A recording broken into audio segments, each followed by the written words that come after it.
नमस्कार साथियों, मैं किसान पुत्र सुभाष फौजी आज आपके लिए ये मेरे सभी सोशल मीडिया हैंडल पे इस प्रकार का पहला ऐसा 4 से 5 मिनट का वीडियो लेके आया हूँ जिसमें हम चुनाव के संबंध में भी चर्चा करेंगे और साथ ही साथ में उन महत्वपूर्ण बिंदुओं के बारे में, उन महत्वपूर्ण बातों के बारे में भी चर्चा करेंगे जो हमें वोट देने से पहले हमारे दिल और दिमाग में होनी चाहिए। हमें सोचना विचारना चाहिए कि क्या हमारा ये एक वोट सिर्फ एक वोट है या फिर हमारे आने वाले 5 साल को और हमारे आने वाली पीढ़ियों की बच्चों के भविष्य का निर्धारण करती है। दोस्तों, मैं आपसे कहना चाहूँगा, आपका ध्यान आकर्षित करना चाहूँगा कि अगर आपको ये वीडियो अच्छा लगता है, आपको ये मेरी बातें पसंद आती है, वैसे तो मैं कह सकता हूँ कि जो सारी चीज़ें मैं आपको कह रहा हूँ वो आप गूगल कर सकते हो, बिल्कुल 100% सारी चीज़ें एकदम सच और सटीक हैं। तो आप इस वीडियो को अधिक से अधिक संख्या में साझा करें, अपने रिश्तेदारों को, अपने परिवारजनों को, अपने दोस्तों को जरूर आप ये वीडियो दिखाएं। सभी सोशल मीडिया हैंडल्स पे इसको आप शेयर करें। अब दोस्तों, मैं आपको ले आता हूं इस चीज पे कि ये जो आम चुनाव होने जा रहा है, ये 18वीं बार आम चुनाव होगा भारत में 2024 का। इससे पहले सबसे पहले आजाद देश में 1951-52 में आम चुनाव हुए थे और अब तक हमने 17 बार सरकारों का चयन किया है चुनाव के माध्यम से। ये 18वीं बार हम 2024 में सरकार का चयन करने जा रहे हैं आम चुनाव के माध्यम से, जो कल यानी 19 अप्रैल से प्रथम चरण के चुनाव प्रारंभ हो रहे हैं, जहां पे देश के अलग अलग राज्यों में और राजस्थान के भी अलग अलग जिलों में कल चुनाव होने वाले हैं। दोस्तों, मैं यहाँ पे आपसे एक चीज कहना चाहूंगा कि क्या आपको लगता है कि आप जो वोट देने जा रहे हो उस टाइम पे 5 से 7 सेकंड के लिए जो बीप की आवाज आती है या जो आप बटन बजाते हो या फिर आप ईवीएम के सामने खड़े हो, क्या वोट देना सिर्फ वही है या फिर वो 5 से 7 सेकंड के पहले आपके जहन में, आपके दिमाग में ये बातें आनी चाहिए कि आपके द्वारा दिया गया वोट, आपके द्वारा चयन किया गया नेता आपके आने वाले भविष्य का निर्धारण करता है, आने वाले 5 साल सरकार किस प्रकार से चलेगी उसका निर्धारण करता है और आने वाली पीढ़ियों के लिए किस प्रकार के रोजगार के अवसर उपलब्ध होंगे उन चीज़ों का निर्धारण करता है। मैं यहाँ पे आपको कहना चाहूँगा कि हम एक लोकतांत्रिक देश का हिस्सा है, एक लोकतांत्रिक देश के नागरिक हैं, तो लोकतंत्र में विपक्ष सबसे मजबूत होना चाहिए। तो हमें वोट देने से पहले एक बार अपने दिमाग में सोचना है कि हम जिसको वोट दे रहे हैं क्या वो आपके लिए आने वाले 5 साल में सड़क से लेकर संसद तक लड़ेगा या फिर आपके द्वारा दिए गए वोटों का सौदा करके खुद की जेबें भरेगा।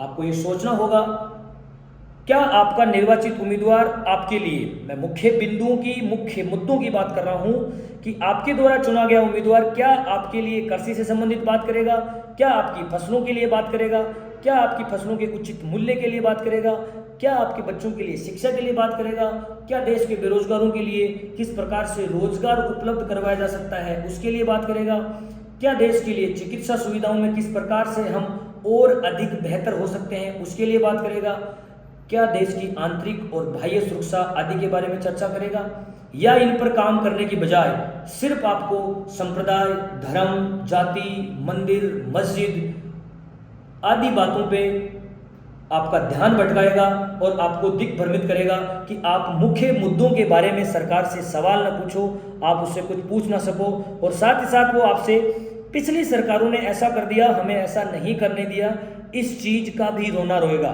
तो ये बात का आपको ध्यान रखना है कि आपका चुना हुआ उम्मीदवार आपके साथ में या आपको रिटर्न में वापस क्या देगा, उसकी तरफ से आपको क्या मिलने वाला है।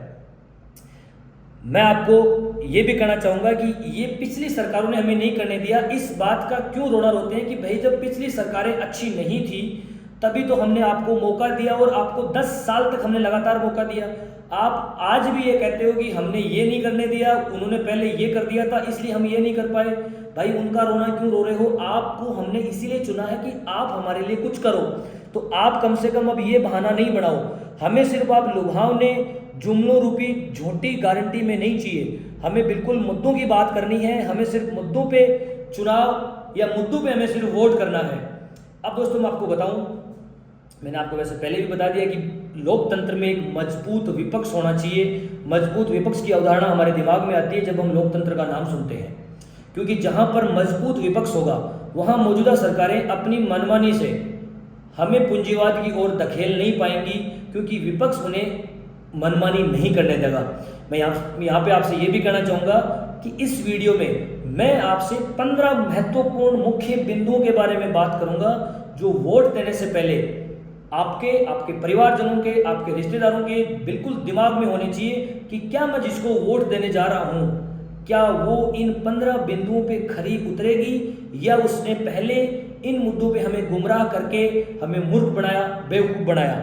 दोस्तों, मैं यहाँ से आपसे ये भी निवेदन करूँगा कि बीजेपी सरकार ने किसी को भी रोजगार नहीं दिया है, बल्कि सरकारी तंत्रों को निजी कर दिया है। इसकी वजह से नुकसान क्या होगा कि हमें रोजगार नहीं दिया वो तो कोई बड़ी बात नहीं, लेकिन आने वाली पीढ़ियों के लिए भी रोजगार के अवसर तक खत्म हो गए। जो सरकारी तंत्र थे, जो पीएसयूज थी, उनको बेच दिया।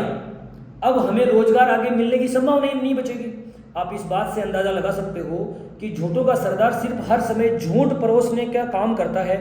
बताया जा रहा है कि हम दुनिया की तीसरी सबसे बड़ी अर्थव्यवस्था है। अब मैं यहाँ पे आपको कहना चाहूँगा कि बड़ी अर्थव्यवस्था बनने के लिए बाजार बड़ा होना जरूरी है, और बाजार बड़ा होने के लिए उपभोक्ताओं की जो संख्या है वो ज़्यादा होनी है, और वो कब होगी? जब जनसंख्या वृद्धि होगी।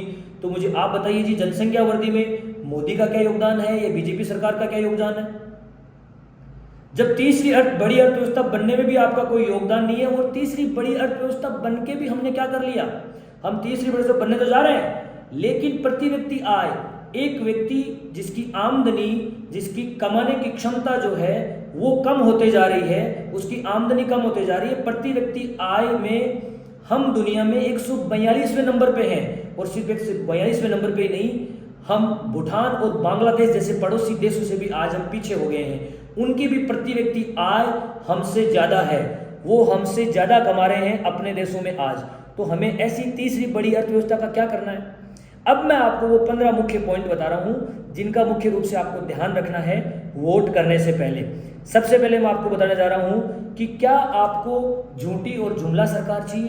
क्या आपको किसानों को अपने हकों और अपनी फसलों की एमएसपी को लेकर दिल्ली न जाने देने के लिए पाकिस्तान बॉर्डर से भी ज़्यादा खतरनाक कंटीली तारें बिछा दे, ऐसी सरकार चाहिए?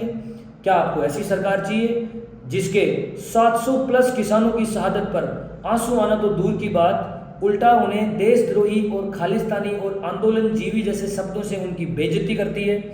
क्या आपको ऐसी सरकार चाहिए जो आपके बच्चों को बेरोजगार तो करती है, उल्टा रोजगार के भविष्य के अवसर भी खत्म कर देती है निजीकरण करके? क्या आपको ऐसी सरकार चाहिए जो युवाओं के लिए सेना जैसे रोजगार के बेहतर अवसर को खत्म करके उन्हें अग्निवीर बना दिया, जिनका न वर्तमान सुरक्षित है और न ही भविष्य और न ही कोई पारिवारिक आर्थिक सुरक्षा की गारंटी है? क्या आपको ऐसी सरकार चाहिए जो किसानों की जमीन हथियाने से लेकर आदिवासियों और पर्यावरण प्रेमियों को जंगल काटकर बेदखल करने का काम करे? क्या आपको ऐसी सरकार चाहिए? क्या आपको ऐसी सरकार चाहिए जहां पर सवाल पूछने पर आपका मुंह बंद कर दिया जाए, नेट बंद करके, सोशल मीडिया के अकाउंट्स बंद करके, ट्विटर, एक्स, यूट्यूब चैनल तक बंद कर दिए गए? मेरा भी ट्विटर अकाउंट बंद किया था, आप लोगों को पता होगा इस बात का। और सिर्फ ये अकाउंट ही बंद नहीं करे, यहां तक कि उनको जेल में भी डाल दिया जाए। क्या आपको ऐसी सरकार चाहिए जो रेलवे, एयरपोर्ट, बीएसएनएल, एलआईसी, भेल और भी अनेकों पीएसयूज को बेच दे, उनको निजी हाथों में दे दे? क्या आपको ऐसी सरकार चाहिए जो सारी स्वतंत्र संस्थाओं का अपने फायदे के लिए दुरुपयोग करे और उन पर दबाव बनाकर मनमानी करे विपक्ष को खत्म करने के लिए? क्या आपको ऐसी सरकार चाहिए जिसने सब कुछ महंगा होने दिया, पेट्रोल, शिक्षा, चिकित्सा, गैस, बिजली, और आपसे झूठ बोले और आपको सिर्फ और सिर्फ धर्म के नाम पर आपको भटकाए कि आप मुख्य मुद्दों की बात नहीं कर सके? क्या आपको ऐसी सरकार चाहिए जो देशवासियों के फर्जी और बिना ट्रायल के वैक्सीन कंपनी से चंदा लेकर देश के नागरिकों की जिंदगी के साथ में खिलवाड़ करे? आपको वैक्सीन लगा दी जाए बिना उसके कोई लैब टेस्ट के लिए, बिना कोई ट्रायल के लिए? क्या आपको ऐसी सरकार चाहिए जो इलेक्ट्रॉल बॉन्ड के बहाने खुलेआम हफ्ता वसूली करे? क्या आपको ऐसी सरकार चाहिए जो बॉन्ड से पार्टी फंड में चंदा लेकर टैक्स का मिलने वाला अरबों रुपया उन कंपनीज का माफ कर दे और उनसे बैकडोर से चंदा ले ले, जो देश के विकास में काम में आने वाला पैसा था? क्या आपको ऐसी सरकार चाहिए जो सुप्रीम कोर्ट तक के आदेशों को न माने और सिर्फ अपनी मनमानी करे, विशेषज्ञों को नकार कर सिर्फ और सिर्फ अनपढ़ों को तवज्जो दें? क्या आपको ऐसी सरकार चाहिए जो जिन लोगों को खुद बड़े बड़े भ्रष्टाचारी बोल के चुनाव जीती, उन्हीं भ्रष्टाचारियों को अपनी पार्टी से चुनाव लड़वा रही है और उनको निर्दोष साबित कर देती है? तो इन सब सवालों का जवाब सिर्फ एक ही है कि आपका वोट बीजेपी के खिलाफ जाना चाहिए। देश के जिम्मेदार नागरिक बने, देश के भविष्य की, अपनी आने वाली पीढ़ियों की, उनके भविष्य के बारे में ईमानदारी से सोचें कि आपके बच्चों को झूठों की जुमला गारंटी देने वाली सरकार चाहिए या फिर आपको सुदृढ़ और सुरक्षित भविष्य चाहिए। फैसला आपके हाथ में है कि आप क्या चाहते हो।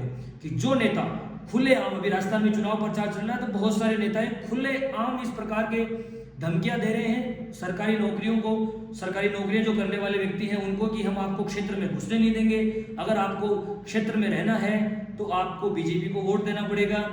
एक नेता जो ऐसे हैं वो ये कह रहे हैं कि जो सरकारी अधिकारी काम कर रहे थे हम फोन करके उनके काम रुकवा देते हैं, मैं नागौर वासियों को बल्ब नहीं जलाने दूंगी। इस प्रकार की जिन लोगों में अहम की भावना है वो हमारा क्या भला करेंगे, वो देश की जनता के लिए क्या कुछ कर पाएंगे। अब चुनाव प्रचार खत्म हो चुका है और अब मैं आपसे निवेदन करूंगा कि आपको बैठना नहीं है।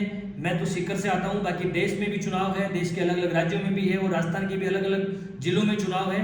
लेकिन खासकर मैं आपसे जिन जिलों की मैं बात करूंगा जो मेरे नजदीक हैं, सीकर, चूरू, नागौर, बाड़मेर, झुंझुनू, पाली, दौसा, जोधपुर, जयपुर ग्रामीण, इन जिलों के कार्यकर्ताओं से मेरा निवेदन है कि बीजेपी के जो वोटर हैं वो तो वोट देने के लिए सुबह सुबह पहुंचेंगे, क्योंकि या तो वो शहर में रहते हैं या फिर अगर गांव में भी रहते हैं तो जहां पे पोलिंग बूथ बनाया गया स्कूल के आसपास में उनका निवास स्थान है।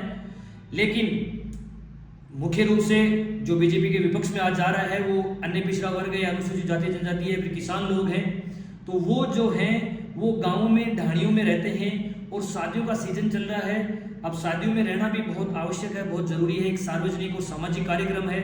लेकिन आपको थोड़ा सा समय निकालना है, आपका अपना भी और आपके सभी अपने परिवारजनों का भी वोट आपको दिलवाना है, क्योंकि उस शादी से भी ज्यादा जरूरी यह है कि आपके आने वाले 5 साल कौन नेतृत्व करेगा और आपके आने वाले बच्चों के लिए भविष्य का निर्धारण और नीतियां बनाने वाली कैसी सरकार आप चुनोगे। तो इस चीज का निर्धारण आपको करना है, तो आपको अधिक से अधिक संख्या में वोट दिलवाना है। देश के लोकतंत्र के लिए, देश के भविष्य के लिए एक भी वोट न छूटे। आप मजबूत स्थिति में हो, इस बार आप तानाशाह सरकार को पटकनी देने में सफल होंगे। आपसे छोटा सा निवेदन आखिरी बोल करूंगा, थोड़ा सा वीडियो लंबा हो गया लेकिन इसको आप अधिक से अधिक संख्या में शेयर करें। जय हिंद, जय भारत।